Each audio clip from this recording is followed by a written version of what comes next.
One of the most famous post-war aircraft is undoubtedly the F-86 Sabre from North American aviation.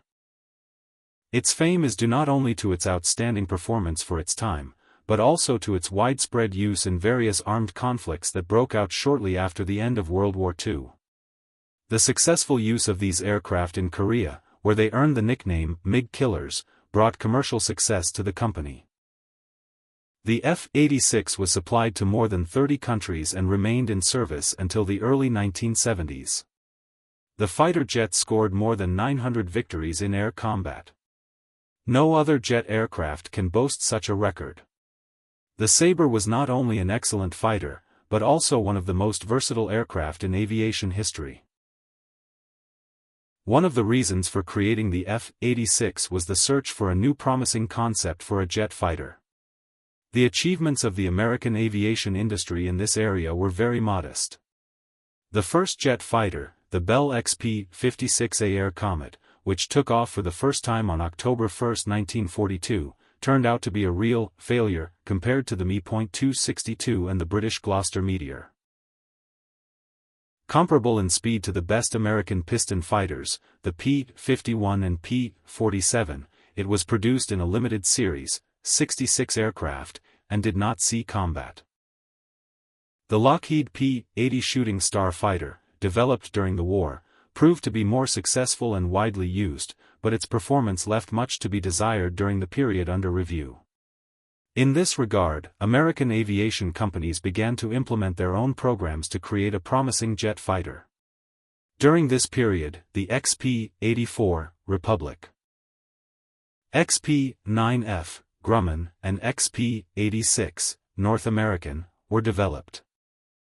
When considering the history of the F-86's creation, it is worth mentioning its predecessor, the FJ-1 Fury, developed by the company on behalf of the U.S. Navy. At the same time, North American was commissioned to build 3 prototypes of a land-based version of the fighter, designated XP-86. However, in its existing form, the aircraft did not live up to expectations. The main problem was the inability to reach a speed of 600 miles per hour, 965 kilometers per hour, with the accepted straight-wing configuration. The use of a swept wing, designed using German data on the aerodynamics of swept wings, research was conducted at the Berlin Aviation Institute during World War II, solved the pressing problem. The fighter was equipped with a wing with a sweep angle of 35 degrees at the leading edge, which increased its speed by 120 km per hour and allowed it to reach the coveted 1,040 km per hour. To improve stall characteristics, an automatic slat was installed on the leading edge of the wing. In November 1945, the revised XP-86 design was approved by the USAF. On December 20, 1946, North American received an official letter with an order for 33 production aircraft. The first fighter, number 45 to 59507, rolled out of the assembly shop at the Inglewood plant on August 8, 1947. It was equipped with a J-35C, 3-turbojet engine with a thrust of 1,820 kilograms. No weapons were installed on it yet. After taxiing tests, the aircraft was disassembled and transported to Muroc Air Base. On October 1, 1947, test pilot George Welch took the XP-86 into the air. The flight went smoothly until it was time to land. The front landing gear did not extend fully. For 40 minutes, the pilot tried to overload the strut into the extended position, but without success. Fuel was running out, and Welch decided to land the faulty aircraft. The impact of the main landing gear struts on the runway locked the nose strut into place, and the flight ended safely. During this flight, the fighter reached a speed of 1,046 km per hour. The excellent visibility from the teardrop-shaped canopy and low noise level left a favorable impression, but the thrust of the J-35 engine did not allow the required rate of climb to be achieved. However, the designers were not concerned about this, planning to use new J-47 engines with greater thrust on production aircraft. It was not until May 1948 that the achievements of the XP-86 were made public. On November 30, 1948, a prototype of the new fighter was presented to the U.S. Air Force Command. 5 months earlier, the Air Force had abandoned the letter P in the designation of fighters, switching to the new F, so the military was introduced to the F-86. Soon, the second and third prototypes joined the flight test program. They differed in that they had a stall warning system, fully equipped radio navigation systems, and hydraulic drives for the slat release system. Both aircraft lacked an under-fuselage aerodynamic brake, which was replaced by 2 plates on the sides of the fuselage. The third aircraft had fully automatic slats, deployed at a speed of 217.2 km per hour, and built-in gun armament. Technical specifications. The F-86 was an all-metal, single-seat, single-engine jet fighter with swept wings. The fuselage was of a semi-monocoque type. Structurally, it was divided into 2 parts, the nose and the tail. A technological joint allowed for quick disconnection of the fuselage for the purpose of replacing the engine or its components. The nose section of the fuselage housed the engine air intake, electronic equipment and weapons compartments, the pressurized cockpit, the rear radio equipment compartment, and the front and rear fuel tanks. The engine was mounted on the power bulkheads of the nose section of the fuselage. The air intake duct curved around the bottom of the cockpit. A radar antenna was installed on the upper edge of the air intake, under a radiotransparent fairing. A camera for the movie camera was located on the lower edge of the air intake. The equipment compartment in front of the cockpit housed the battery, radar units, sighting computer, radio station, and oxygen cylinders.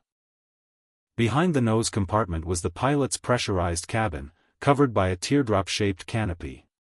The rear part of the canopy slid back when opened. The ejector seat, developed by North American, ensured safe exit from the aircraft at speeds of over 170 km per hour, at altitudes ranging from 100 meters to the practical ceiling. Behind the pilot's seat were the radio compass frame antenna and the radio equipment compartment. Below was the forward fuselage fuel tank. Behind it was a second fuel tank. The total capacity of the tanks was 1,644 liters. To the right and left of the pilot in the cockpit were weapon compartments covered by quick-release panels. The engine extension pipe ran through the entire tail section of the aircraft. A keel and stabilizer were installed on top of the fuselage. Brake flaps were mounted on the right and left sides of the tail section. A fuel system drain pipe was located on the left side of the tail compartment. The aircraft wing was a double-spar wing with a sweep angle of -35 degrees along the leading edge. The relative thickness of the wing at the root was 11%, and at the tip was 10%. The wing fuel tank was located in the center of the wing, in the interspar space. A deflectable slat was located along the entire leading edge of the wing. Ailerons were located on the outer side of the rear edge of the wing, and flaps were located on the inner side, closer to the fuselage. Pylons could be installed under the wing to carry drop tanks or bombs of various calibers. The tail unit was single-fin, arrow-shaped. The vertical tail consisted of a fin and a rudder with a trim tab. The horizontal tail included a stabilizer and an elevator. The stabilizer could be rotated in the range from +6 degrees to -10 degrees. All control surfaces were rigid. The landing gear was tricycle. The front strut was attached to the first power frame of the fuselage. It was retracted into a niche located in the lower part of the fuselage. At the same time, the wheel rotated 90 degrees. The main landing gear was installed under the wing. It was retracted into the center wing section. The wheel brakes were air-operated, shoe type. The landing gear was retracted and extended by a hydraulic drive. Emergency extension could be performed from the air system. The aircraft's power plant included a General Electric J47 GE-13 turbojet engine with a thrust of 2,359 kilograms and supporting systems, which included fuel, oil and fire protection systems. The armament consisted mainly of 6 machine guns. 6 large-caliber M3 machine guns with a rate of fire of 1,100 rounds per minute and an ammunition supply of 300 rounds each were located in the sides of the nose section of the fuselage. To improve aerodynamics, the machine gun ports were covered with rectangular covers that opened automatically when the trigger was pulled. Aiming was carried out using an Mk.18 gyroscopic sight with manual corrections. The ammunition boxes were located in the lower part of the fuselage, and the access hatch was used by pilots as a footrest when entering the cockpit. 2 938.7-liter fuel tanks, a pair of 454 kg bombs, or 4 HVR unguided rockets could be suspended under the wings. Combat use. The F-86 was used in many military conflicts, including the Sino-Taiwanese conflict of 1955, the Indo-Pakistani conflicts of 1965 and 1971, and the armed conflict in the Philippines in 1974, but the most notable episode in its history was the Korean War. The Korean War. In November 1950, MiG-15s appeared in the skies over Korea, significantly outperforming all U.S. aircraft in use. Western researchers, describing that period, do not specify the data.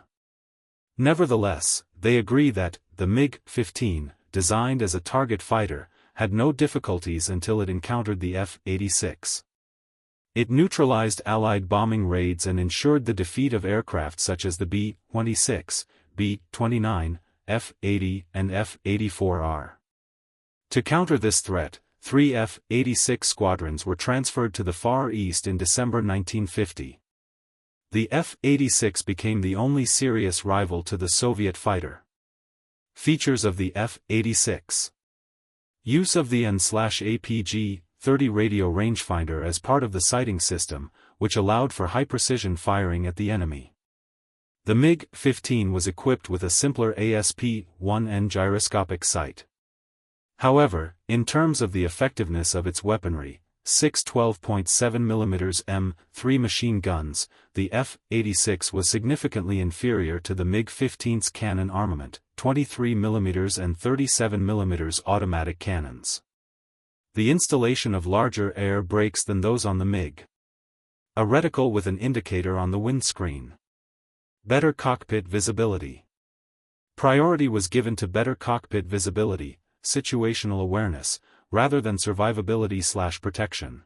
The freed-up weight was used for more advanced avionics, including a radar sight. Advantage in horizontal maneuverability. Although the MiG-15 had a higher ceiling and rate of climb, its maximum horizontal speed was no higher than that of the F-86, which did not allow it to quickly escape pursuit.